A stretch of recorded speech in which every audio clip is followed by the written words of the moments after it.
What's up, guys? Jeb here, and this is this week's response to 2 weeks ago Trisha's Naked Truth.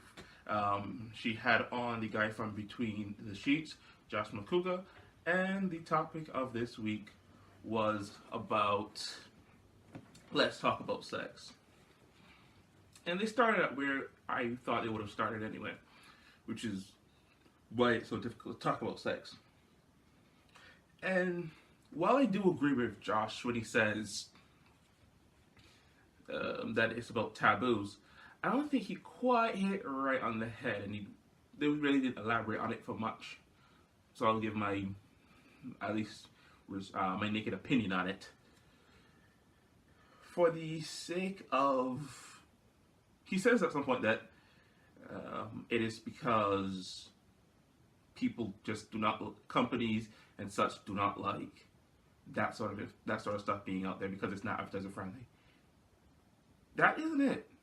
I believe that it's more because people themselves aren't sexually open, and there's obvious reason for it. When it comes down to it, it's when you just to have it out in the open is more weakness than a strength. While in some cases, if you are looking to be someone who is sex positive, that might be a good thing. You're putting yourself out there as a public figure. Even if you're just like saying it to your friends or whatever, just say that you're the person in the family who is gay or whatever. Now you're putting yourself on the basically on the lines and standards as someone who's a public figure. Because now someone has some information about you. You're no longer this private person who no one has any information about. Because because now someone has information about you. Oh, what do they like in bed? Have they had too many partners? Have they had too little partners? Have they had no partners at all? Is that of their choice? Is that because they want to have either too many, too little, or none? Do they have no real say in the matter? I guess you can put it for one way or another.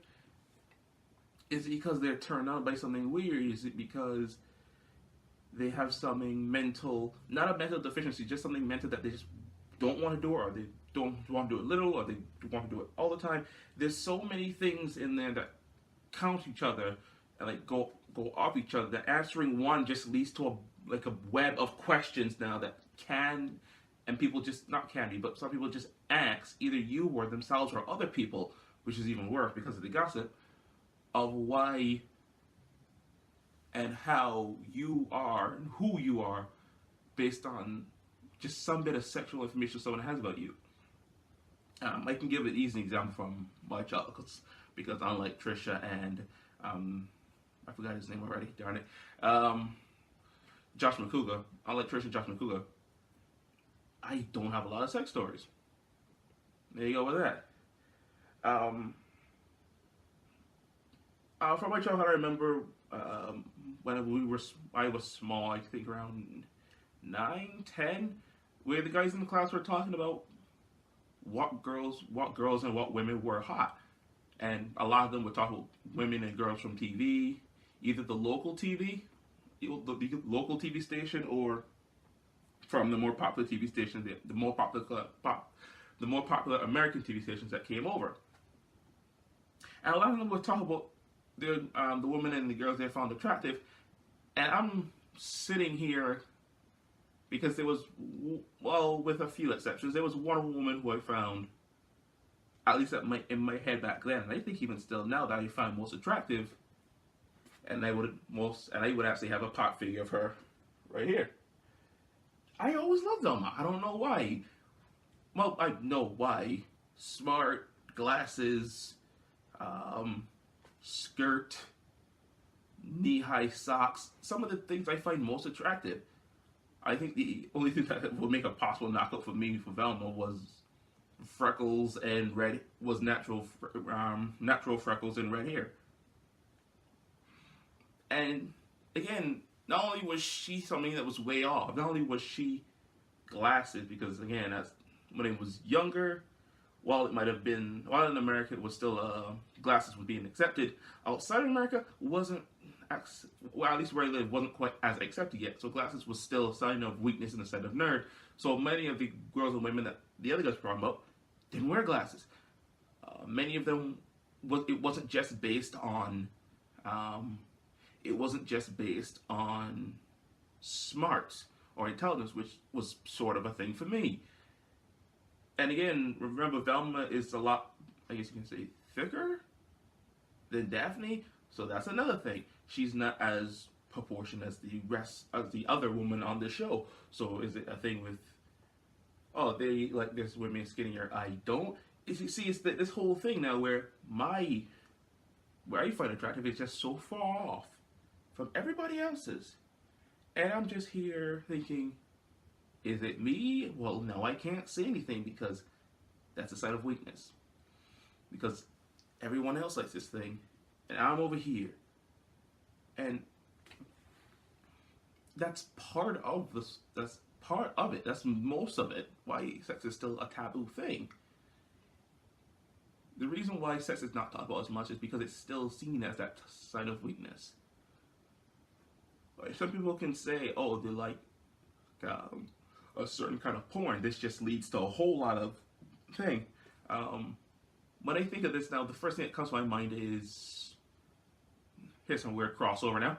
Woody's gamer tag from PK, and how if I can remember correctly, he specifically says that he likes to see a woman with a straw jawbone.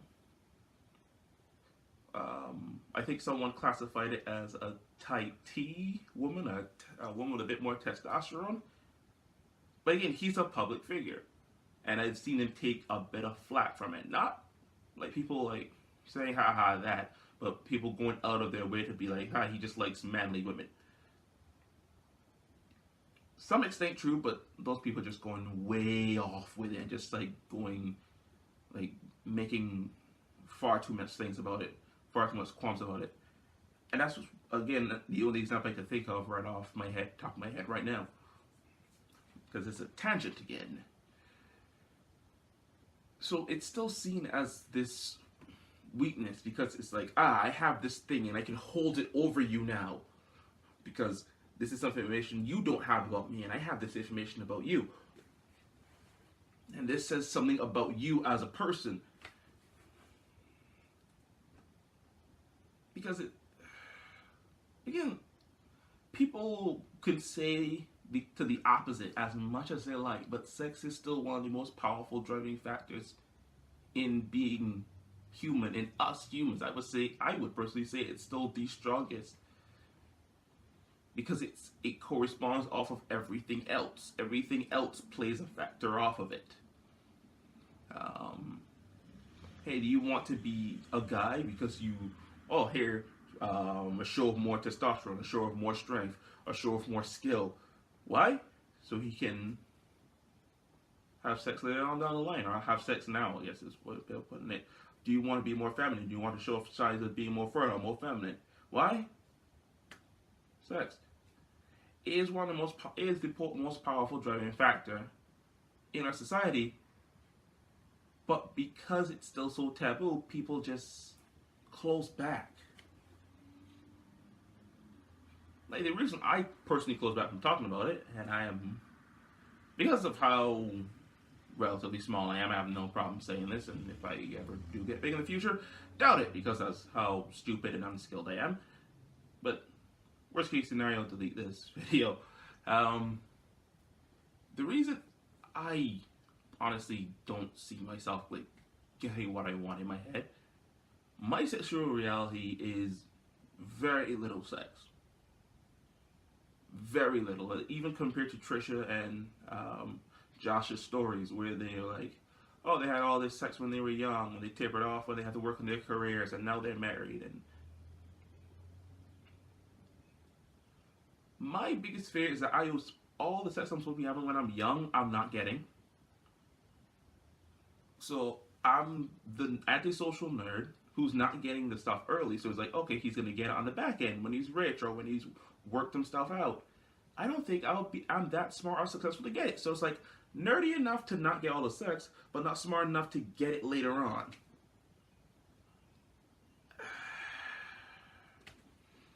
That's where my headspace is at.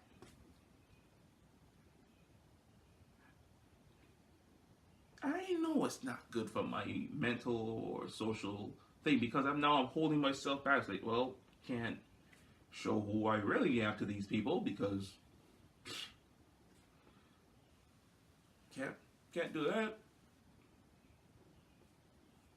because I'm the sort of person that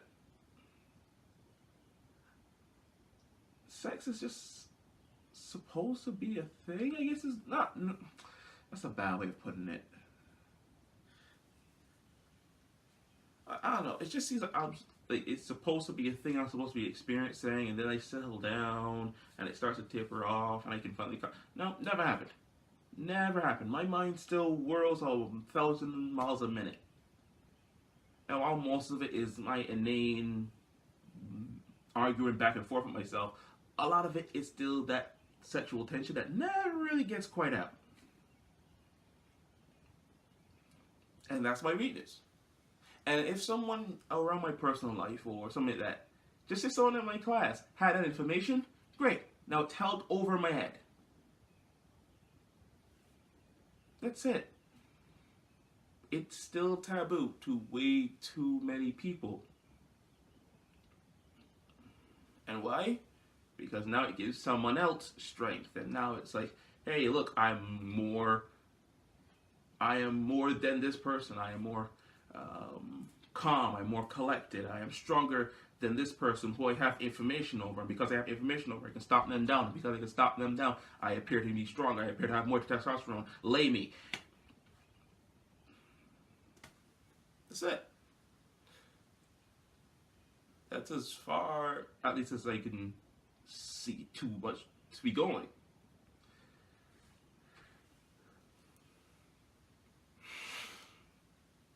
Anyway, I've gone rambling on long enough, and I've basically got my point across. So, link to Trisha's original video will be in the description down below. If you do get a chance, watch her video, but not only her video, watch also the other videos from people who do responses to her original videos. And if you get a chance, watch the Josh McCougar show. It used to be Between the Shades, but to make it more advertiser friendly, or at least to get more people on, he changed the name. He changed the show to his name. Give it a watch. It's actually pretty good. But again, I'm gonna try something here. Up here should be my last naked truth. I was trying to put something there, and up here should be my what I'm calling revamped jabbering series. I'll see if I can get that working in edit. If not, I'll have to do it like in a day or two. And until next time, peace.